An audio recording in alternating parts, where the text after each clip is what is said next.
আউযুবিল্লাহি মিনাশ শাইতানির রাজিম বিসমিল্লাহির রহমানির রহিম।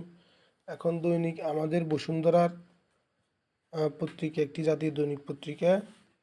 এই পত্রিকার কিছু গুরুত্বপূর্ণ হেডলাইন নিয়ে আমি এখন আপনাদের সাথে আলোচনা করব।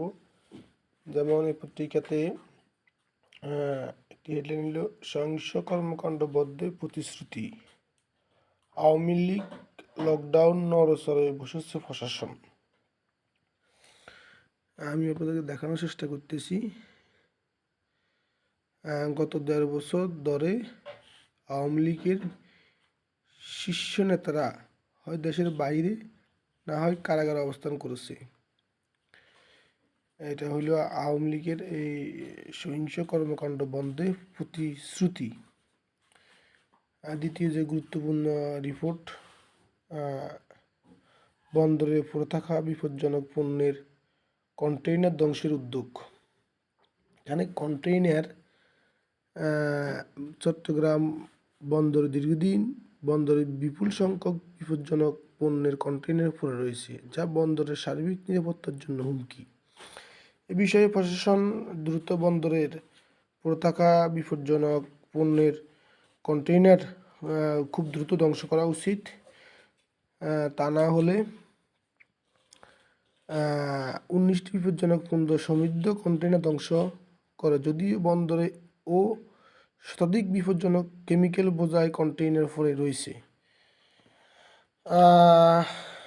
গুরুত্বপূর্ণ কিছু নিউজ নিয়ে আমি আমাদের বসুন্ধরার বিভাগীয় উপপ্রধান চট্টগ্রামের আপনাদের সাথে এখন আমি পত্রিকার বিভিন্ন গুরুত্বপূর্ণ বিষয় আপনাদের সাথে শেয়ার করব। আওয়ামী লীগ নিষিদ্ধের দাবিতে সাতক্ষীরা শিবিরের বিক্ষোভ মিছিল। আওয়ামী লীগ নিষিদ্ধের দাবিতে সাতক্ষীরায় একটি বিক্ষোভ মিছিল করেছে। এই হলো তার সংবাদ। আর দৈনিক আমাদের বসুন্ধরা পত্রিকায় আমাদের সাংবাদিক নিয়োগ চলছে। আপনারা যারা মহান পেশায় সাংবাদিকতায় আপনারা কাজ করতে চান, তারা আমাদের বসুন্ধরায় এই ঠিকানায় যোগাযোগ করতে পারেন। অথবা আপনারা যদি চট্টগ্রাম বিভাগে কেউ কাজ করেন, যেমন চাঁদপুর, নোয়াখালী, ফেনী, লক্ষ্মীপুর, তাহলে আমি বিভাগীয় ব্যুরো প্রধানের দায়িত্বে আছি। আপনারা আমার সাথে যোগাযোগ করতে পারেন। আমার নাম্বার 01811282776। এছাড়াও পত্রিকাটি অত্যন্ত জাতীয় দৈনিক পত্রিকা, নিয়মিত প্রকাশিত হচ্ছে। উপদেষ্টা সম্পাদক মোহাম্মদ আব্দুল হালিম মহোদয়, সম্পাদক ও প্রকাশক শরীফুল ইসলাম, নির্বাহী সম্পাদক মোহাম্মদ ইমাম হোসেন, ব্যবস্থাপনা সম্পাদক সেতাবউদ্দিন মোল্লা, সম্পাদক কৃতিক টুইন প্রেস, 219/2 ফকিরাপুর, ঢাকা থেকে মুদ্রিত, 121 তৃতীয় তলা, DIT extension road, Fakirapur, Motijheel, Dhaka 1000 থেকে প্রকাশিত। আপনারা এই ঠিকানা যোগাযোগ করতে পারেন যারা সাংবাদিকতা করতে চান। বিশেষ করে আমাদের নোয়াখালী, চাঁদপুর, ফেনী, কুমিল্লা অঞ্চলে আমাদের সাংবাদিক প্রতিনিধি অত্যন্ত দরকার।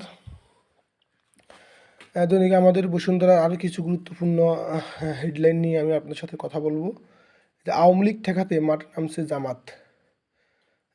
রাজপথ থাকার ঘোষণা দিয়েছে জামাতের ইসলামী চরমনাই ফিরে নিত্যদিন ইসলামী আন্দোলনের 8 দল।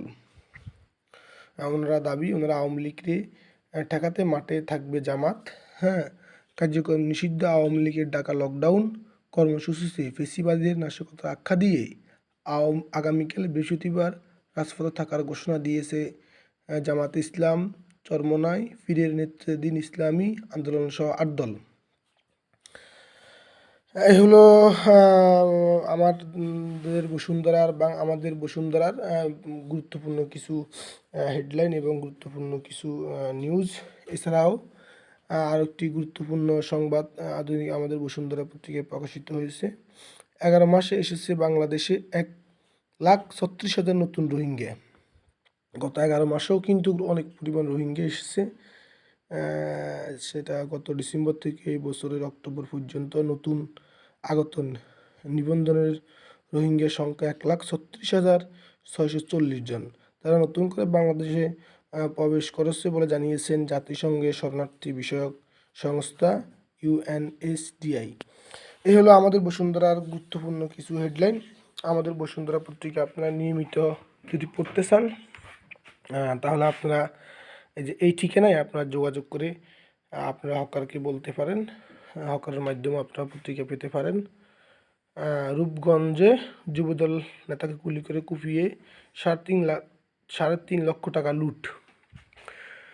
এটা মুফতি জাহিদ নুমানি বিশেষ প্রতিনিধি, উনি রূপগঞ্জ থানা থেকে এই রিপোর্টটা দিয়েছেন। উনি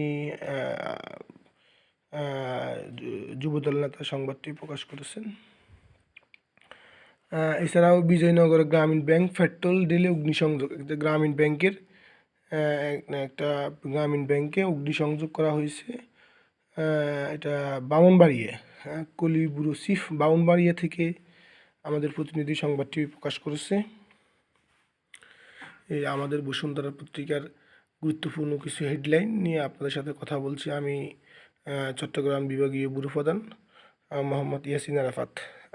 আমাদের চট্টগ্রাম বিভাগে বিশেষ করে ফেনী, নোয়াখালী, কুমিল্লা, চাঁদপুর, লক্ষ্মীপুর, যারা এই অঞ্চলে আপনারা সাংবাদিকতা পেশায় কাজ করতে চান তারা আমার সাথে যোগাযোগ করতে পারেন। আমার নাম্বার 01811282776। আজকের মতন বিদায় নিতেছি।